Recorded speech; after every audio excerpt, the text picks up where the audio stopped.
In 1903, James gave a talk at Stanford called the Ph D Octopus. There's this wonderful paper by William James called the Ph D Octopus, in which he was concerned about what would happen.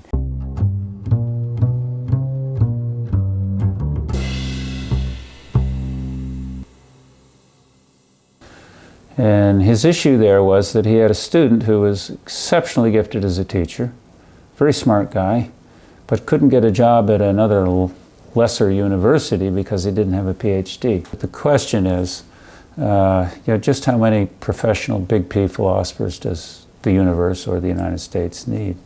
So when he asked the question, does Margaret Fuller, does Jonathan Edwards, does Emerson, do any of these folks think of themselves as philosophers? The answer is yes and no. Jonathan Edwards understood that he was engaged in philosophical, not just theological dialogue, when he was working with the question of free will. Emerson identifies himself occasionally with philosophy. He never says, I'm a philosopher. But the only person identified with philosophy for Emerson is Plato, in an essay called Plato or the Philosopher, and then he has a follow-up version to that essay. And what's interesting about that is he attempts to redefine or reconstruct what a philosopher would do in the world by going back to Plato and saying that Plato didn't just develop rational systems. He talks about the culture, he writes poetically, he engages in dialogues, and so the philosophical task might be quite different than what someone might normally construe to be a professional philosopher. Thoreau is ironic of the story of the philosopher or philosophy. I was going to say cynical, but it's not cynical. He uses irony to talk about philosophers. And he sets up genuine philosophers in his texts against the philosophers of Harvard College and so on, and tries to play out the differences. The real philosopher is just the ordinary thinker who engages in questions about the conduct of life. The other philosophers make you sit in class and listen. I mean, sometimes people don't realize that the whole idea of the PhD in graduate education is only an import from Germany in the latter part of the 19th century. James didn't have a PhD, Peirce didn't. Dewey is the first, one of the first to really get a PhD at Johns Hopkins. So this brings us forward to something like James's PhD Octopus, in which we've created an environment that's quite different. We have become card-carrying PhDs, without which you cannot get or sustain a job teaching philosophy in the United States.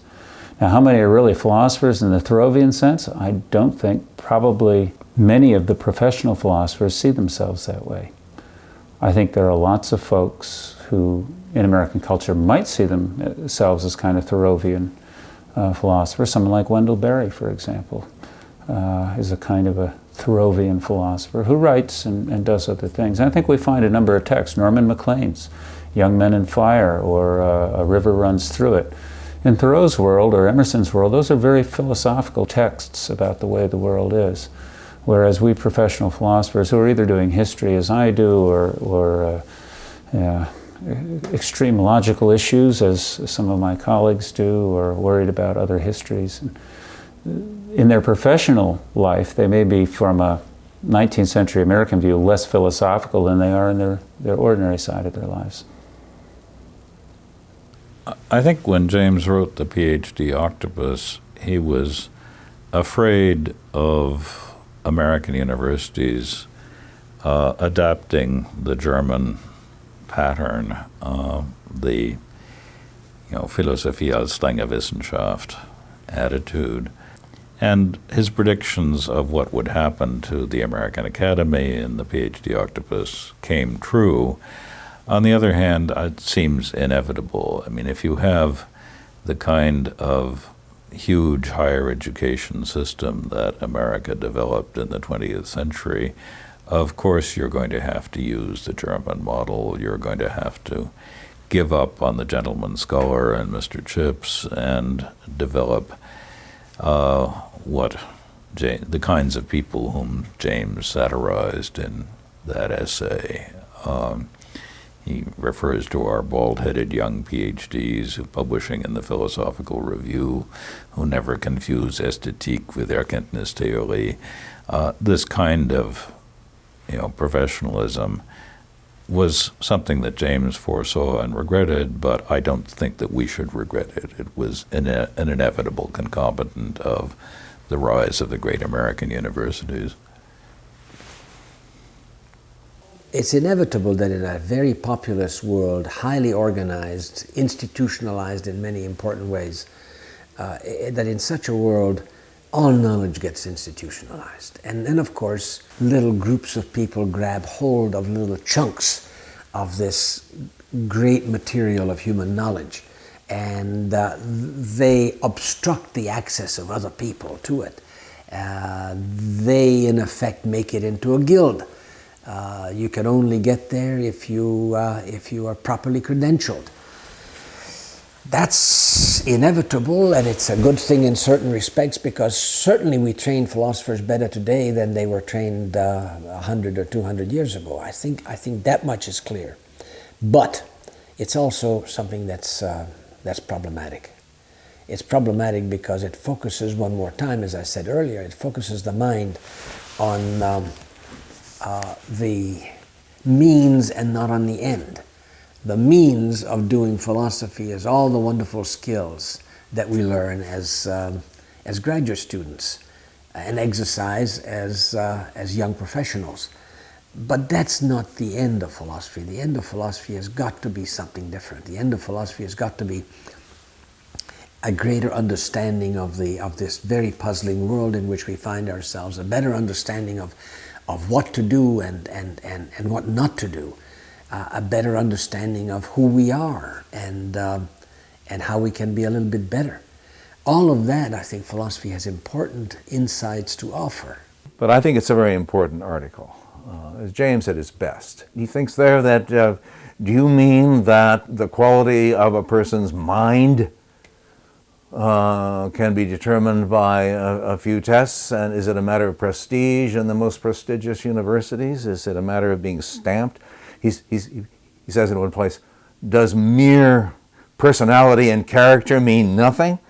This isn't a matter of being instructed in, say, you're being a journeyman plumber or being a journeyman computer programmer. You can be stamped, yes, I know Adobe, I know this and that. What goes into making a good philosopher? I don't think anyone, I believe he didn't believe that anyone really knows. He somehow got to be a professor of philosophy by starting out in physiology. His only degree was MD. Then he went into psychology for the psychology department for a few years, and quite soon discovered that he couldn't do his empirical psychology without actually confronting critically certain assumptions made by the natural science of psychology, the assumptions that were essentially Cartesian, and that he did his best in his last years after illness, struggled in his last years to repudiate Cartesianism and became a professor of philosophy, and quite a good one, although he leaves us with, as Whitehead said, with a work to be done. And he himself used the metaphor that he had left, the arch he left was built up on one side and had to be completed. But he was really struggling with real philosophical issues and is alive today. And some of us, the whole professionalization of philosophy, getting the degree, PhD, being stamped, authorized, endorsed by others who have been stamped, or maybe stamped 3 or 4 times like Quine. That's become paramount. And the question of what it means to be a philosopher, the question that Socrates raised long ago, or Hegel, or Kant, or James, or Peirce, or Royce, has been pretty well dropped in careerism. I've tried to expose this in a number of my works, such as the moral collapse of the university in 1990. But then I operate within what appears to be a rather limited domain, a bubble of our own.